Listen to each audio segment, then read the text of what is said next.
Hey guys, I'm here with Louis Zettler of Element Inspections, and we're going to talk about why it's important to get a home inspection and a few things that might surprise you about the home buying process. So first of all, appreciate you coming in. Absolutely. Lovely space here.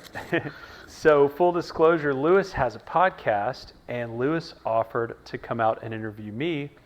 And I'm kind of tired of talking about me. Yeah. So I asked, which is very kind of him to offer. And I said, I'd love to learn more about the home inspection process and share that with, my people, if you will. So again, appreciate you coming out. Yeah, happy to be here. Yeah. So how long have you been doing home inspections? I started the company March of 21, built it through COVID, the infrastructure of it.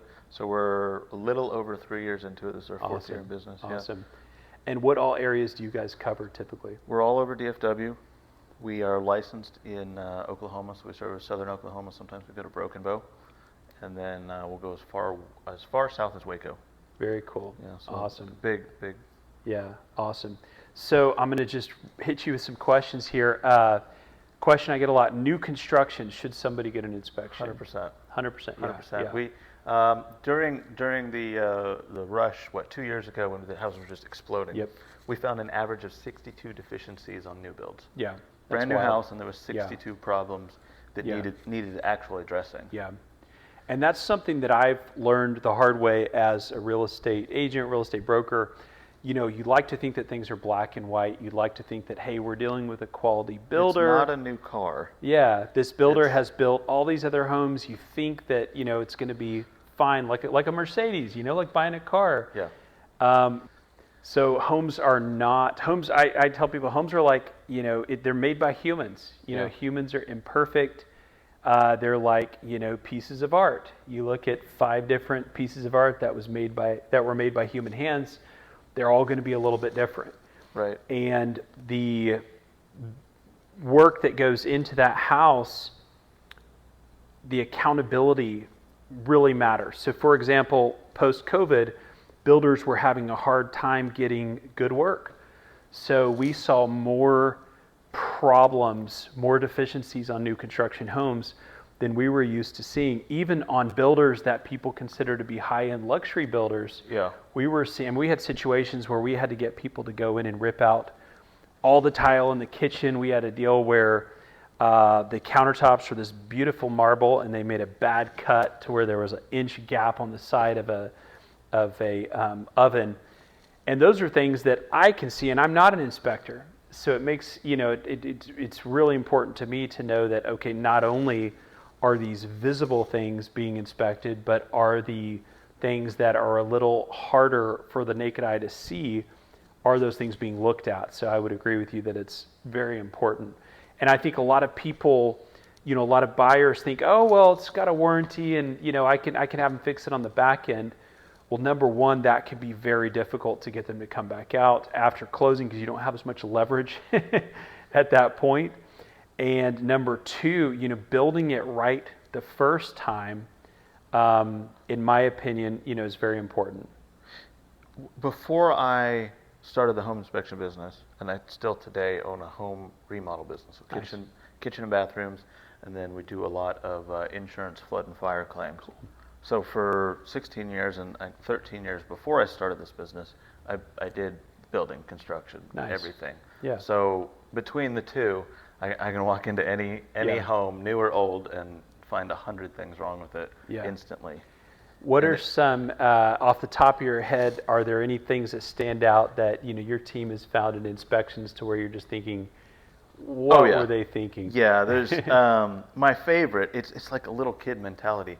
They'll literally take tarps and put them over things, hoping that we don't pull the tarp off to look at it. So there was a pipe jack on the top of a roof one time, and it was usually water flows like this. So you would everything you install layers like this. So this water's going down, it drips down. Yeah. If you do it like this, water can tuck under, Yep. right? And they installed it like this. Wow. So water would tuck under it as it's rolling down the roof. And they just took a black tarp, put it over it, and literally stapled it to the roof. Yeah. Hoping that we wouldn't. You wouldn't look. We wouldn't. And it wasn't a waterproof tarp to like, oh, we need to keep the water from going down in this. It was like a felt paper tarp that was not waterproof. I mean, that's just one thing, but we hundreds and hundreds of examples of Yeah. that on new builds. That's wild. So what, for someone who hasn't done a home inspection or seen a home inspection before, what are some of the, important parts of the house that are being inspected when somebody goes out? 5 major components. So we start at the bottom: foundation, 1, plumbing, electrical, HVAC, and the roof. So we want to obviously make sure that the house is sitting on a solid foundation. Yeah. In North Texas, it never is. The soil here is terrible. Right. Right? And then we just go up from there. Some of the guys start on the roof, work their way down, but each inspector has his own way of exploring how they get around the house. Yeah. But those are the big 5 we look at. That's Not awesome. many people care that much if the door isn't latching. Sure. That might be a $50 handyman item. Right. But if the roof is total, that's a $30,000 issue. Yeah. And so when you pay us anywhere from $500 to $700 to do an inspection, we really focus our efforts on the big ticket items. Yeah. We had a recent case where we were representing a buyer, and the buyer had the house inspected, and the inspector took issue with the condition of the roof. Mm-hmm. And the seller pushed back and said, look, I've already had my insurance company out. They're saying that, it doesn't qualify for any replacement, so we should be fine. And, the thing that we reminded our client is we said, hey, the insurance company doesn't represent you. The insurance company is trying to see if it qualifies for a claim. Well, a roof can be a bad roof and not qualify for a claim. The insurance companies are looking for things like hail, storms, things like that. So you can have a roof that is either, installed poorly in the first place, which ours was, or you can have a roof that has gone past its lifespan and it doesn't qualify for a replacement from the insurance company. But the good thing about the inspector is, unlike that insurance adjuster, the inspector was actually looking out for our buyer, and we were able to negotiate that a new roof be put on the house before the buyer closed on it. So, if we didn't have an inspector, if we were just trusting the roof, the insurance adjuster, that buyer would have been in a bad position. And I mean, that brings up another point of an inspector does not have a vested interest in the property whatsoever. Yeah. In the same way that I always recommend a structural engineer versus a foundation company. Right. Yeah. A structural engineer, you pay him $400 and he tells you exactly how many piers are necessary. Yeah. Foundation company comes out and they say, because they're making money on it, this house needs 14 piers if you want it to not fall over. Right. They scare you, right? Right. And the engineer's going, it needs 4. Yeah. In this corner, and we're good. Yeah, exactly. And exactly. Same type, everyone's just looking out for money. Yeah. So if you pay a third party, like an inspection company, or, my dad has bought several boats in the past, and he's like, I know what I'm talking about, but I want a third party, no vested interest, no emotional tie to this thing that I want, goes out there, does the inspection on the boat, writes a report, and he goes, maybe I don't really want this boat. Right. Even though he fell in love with it. Yeah, exactly. And it's the same thing. You're asking someone that doesn't care, that's a professional and is an expert in that field. Tell me everything that's wrong with this property. Yeah, that's great. So on a foundation, you mentioned foundations. What are you guys looking for when you inspect a foundation? Texas Real Estate Commission, TREC, they state a house can move 1 inch up or down over the course of 20 linear feet. Mm-hmm. So if it's 40 feet, you can move 2 inches. Right. Up and down. Right. 60s, 3 inches. And so that's our standard that we follow. Yeah. We use what's called a zip level. It's the exact same tool that an engineer uses. We're not engineers. We don't pretend to be, but we like the toys that they buy. Sure. And it's a digital water level. So you put it in the center of the house, and then you measure all the way on the perimeter, and it tells you the difference between the center and the outside. Yeah. And if it's outside that 1 inch tolerance in 20 feet, we're going to notate and say structural engineer recommended. So you guys take elevations on every inspection? Every inspection, regardless. Yeah. So there are some companies that charge extra. If I, as a business owner, if I was in a different state, maybe where we had better soil, I probably wouldn't include it. Right. It's a great add-on for you guys for free. Yeah. But it also protects us because we're in, I'd probably say 6 out of 10 houses that we go into, we recommend structural engineers. Yeah. And that tool is a little bit of insurance for me and my guys. Sure. Yeah. And I think that's great because a lot of inspectors do not include elevations. Right. We draw it out, and when the email you get, it has 3 buttons: your main inspection, your sewer camera inspection, and your elevation. Yeah. And they're PDFs, download them. Yeah. That's great. I tried to make it as easy as Amazon. Yeah. Just one click and you're So there. basically, for anyone just tuning in, we're just talking about whether or not the floor is level. Yeah. You know, how level the floor is. So as he mentioned, they go in and they take, you call it like a ground zero mark, or I don't know what. They take a random spot and they say, this is our ground zero. This is 0, yep. And then they measure another spot and see if that's lower, if it's higher. And the difference, you know, if you have a negative one and a positive one, that's a difference of 2 inches. Because when they took that Correct. 0, they didn't know if the next spot was going to be lower or higher. So we had a house that was in Trek tolerance. Yeah. It was 3 inches on one side, and it had dropped 4 inches, it dropped 1 inch on this side. So we had a 4-inch change. Okay. But it was over the course of 80 feet. Yeah. So yeah, it was which is within acceptable. tolerance. Yeah. We still notated on that one, let's call a structural engineer, because the entire Just in house case, yeah. is doing this. Yeah. And a lot of people think trees are going to lift the foundation. It's the opposite. When we walk up to a house and there's 2 giant, beautiful oak trees in the front, I know almost immediately that the house is going to lean towards the trees. Wow. Trees are thirsty, and the roots go underneath the house. Wherever the canopy is on a tree, Yeah. the roots are equally as far underground as the canopy is Yeah. outward, right? So if the big rainstorm lifts the whole house because the soil expands like a sponge, but I got 2 trees sitting right here, and they're sucking the moisture out from here going up into the leaves, Right. then it's going to shrink like a sponge that's drying just where the trees are. Yeah. So it'll That's drop amazing. in the front. I did not know that. That's super cool. Yeah. Yeah, awesome. And I think an important thing to add when it comes to foundations is that so the elevations are absolutely the place, you know, that's the thing to look at, is how level is the house, how level isn't the house. But something that I always add to that for my clients is we don't know how level the house was to begin with. New builds is, yeah. So they're always going to have some kind of a variance. So you've got to start somewhere. You've got to look at, okay, how level is it now? How level is it not? And then you also have to factor in, okay, how old is this house? Is it still moving? It can be hard to tell, right, if it's still moving. So if you're buying a new house, we do a pre-pour inspection. Okay. Not after it's poured, because it's a waste of your Yeah, money. it's done. Yeah. It's poured. Okay. Form boards, if you think of Tupperware, and you're filling Tupperware up with mud, if it's wet, sloppy mud, it'll kind of hold its Yeah, figure, but yeah. it'll end up being, it'll kind of Unlevel. unlevel, but a little bit. So if let's say the top of your Tupperware had a big dip in it and then a big peak over here. They build form boards, which are wooden boards all the way around, and they fill the concrete up to the top, Right. right?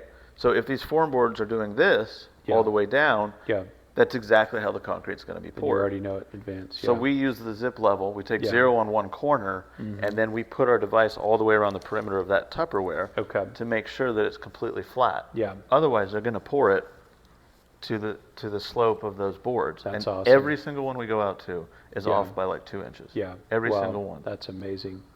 So totally worth somebody's money to pay for an inspection Yep. on a new construction home.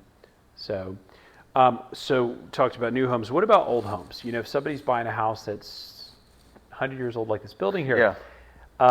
If it's a 100-year-old house, you're pretty much fine. It's been there for 100 years. Yeah, it's fine. still there, right? Yeah. But you know, what are some things that have changed?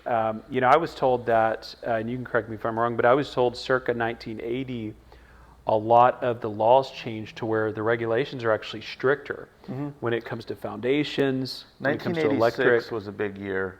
That was when cast iron was outlawed. Yeah. Yeah, in the 80s, a lot of the sloppy. So if you're buying a house pre 1950, it's really well built, craftsman. So pre-war, basically. Yeah, pre-war definitely. Yeah. And then I would say mid 50s, late 50s is where things started to get a little bit more cookie cutter. Yeah. Build them as fast as you can. 60s were okay. From the 70s on up to the 90s, there's some pretty poor builds out there. Yeah. So maybe pre-war people built well because they wanted to, and then after that they kind of didn't want to, and then after that they had to. Yeah, exactly. It was this. something that's probably been lost in our culture, but it's having an extreme amount of pride in the work Yeah. that you do. Yeah. And if your job was a carpenter, Yeah. that was it. You took Right. pride in how your joints were. Heck yeah. And we take the walls off of the plaster or if they've changed to drywall off of a house built in 1905. Yeah. And the 2x4s are straight, Yep. square, Yeah. beautiful And joints. they're actually 2x4s. They're actually 2 inches by 4 Yeah. inches. And they're butted up perfectly, and they run the diagonal stringers for the shear strength. Yeah. And they're notching all this. I mean, it's just impeccable craftsmanship. And I'm Yeah. like, where did this go? Yeah. I told you offline, this building here and the ceiling, the rafters are like trees. Yeah. They're like actual wood. I love, in my It's construction amazing. business, I love working on houses Yeah. built in the 1920s and 30s. Yeah. So fun. Yeah, down in Dallas, like Lovers, a little bit south of Lovers off the tollway. Those houses are fun to work on. Yeah. It's awesome. From Love the it. 40s, those are great houses. Yeah. There's a bunch of them here in McKinney. Too. Yeah, exactly. Okay. So you touched on cast iron plumbing. Yep. I'd love to hear more about that for people who aren't familiar, because a lot of people are not. So cast iron, it's a metal pipe, usually 3 inches in diameter, and it is the sewage system for the house. So all the toilets, if you've ever watched Seinfeld, there's an episode where Costanza pees in the shower at the gym, and he gets reported, and there was a debate whether the toilet and the shower drain go to the same place. They do. Yeah, It's all the same drain leaving the house, and that's a debate people have all the time. But it all goes to one drain. Yeah. And then all that goes out. So the sink, the washing machine, everything ends up in one line going out of the house to the street, and then the city takes care of it, or you have septic. Cast iron is just literally that. It's an iron product. We know when iron gets wet, it oxidizes, which is rust. Yeah. When iron oxidizes, it expands, and it flakes. So like the Titanic is oxidizing underwater right now and it's falling apart. Yeah. Cast iron is the same thing. Most cast iron pipe is Schedule 40, which is the wall thickness. Okay. In the 40s and before, it was Schedule 80. Okay. So we inspect houses today from the 40s that have the original sewage Cast system iron. in place and functioning just fine. That's amazing. Yeah. When they switched over to the Schedule 40, which is literally half the thickness, Wow. wall thickness, Yeah. it eats away much faster because you don't have as much meat on That's it. amazing. Yeah, and so Yeah. houses built in the 70s and 80s, it's got about a 40 to 50 year life cycle, the Schedule 40 does. Those houses are coming up on their expiration date and replacing those cast iron lines. And essentially what happens is enough water flows through it, the methane gases eat the top of it, the water eats the bottom of it, it starts to crumble. Right. And if it gets a little pinhole and tree roots can grow through it, it just destroys it. That's amazing. So we run cameras. Yeah. We start at the house, we go all the way to the street, we turn it around, we go underneath the house to as many branches as we can, and we're exploring the condition of it. Are there tree roots? Is there belly in it? What's going on with the system? And then you guys get that footage and you can determine whether you need a That's plumber or awesome. not. But what most people don't know is that a slab foundation, if you want to replace all the cast iron with PVC, it's going to cost 30 to 50 grand. That was going to be my next question. So we charge $265 for a sewer camera. Yeah. If you buy a package, it goes down to like $190 in the package, and you get eyes on what could cost you 40, 50 A lot of grand. money. And people go, well, how could it possibly cost that? Well, let's think a 2,000 square foot house on a slab sitting on the ground right here, and you have a kitchen island right here. Right. There's a drain there. Yeah. And then you have a bathroom in the center house. There's a drain there, right? Someone has to dig a hole underneath that slab foundation, the size of a man, to crawl under there, grab the cast iron, remove it, and then put PVC and run it out to the street. Yeah, that's crazy. That's crazy. So big expenses, guys. The intent here is not to scare you from buying a house, but to know what you're getting into. Yeah. And sometimes the inspector will find something that the seller didn't even know.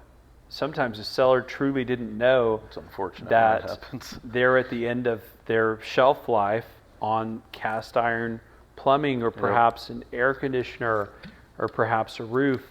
And this is why it's important to have a good home inspector. So speaking of roofs, have you ever been involved? Something that we've seen is where the inspector notices that there's hail damage. We're in North Texas, hail damage on the roof. And we're able to tell from the title company that the seller had a year ago filed a claim to replace their roof. Yeah. But they didn't it replace doesn't look like it was replaced. Right. Yeah, we've come across that, of course. Yeah. So we've seen that to where the seller takes a payout on the roof, keeps the money, Yep.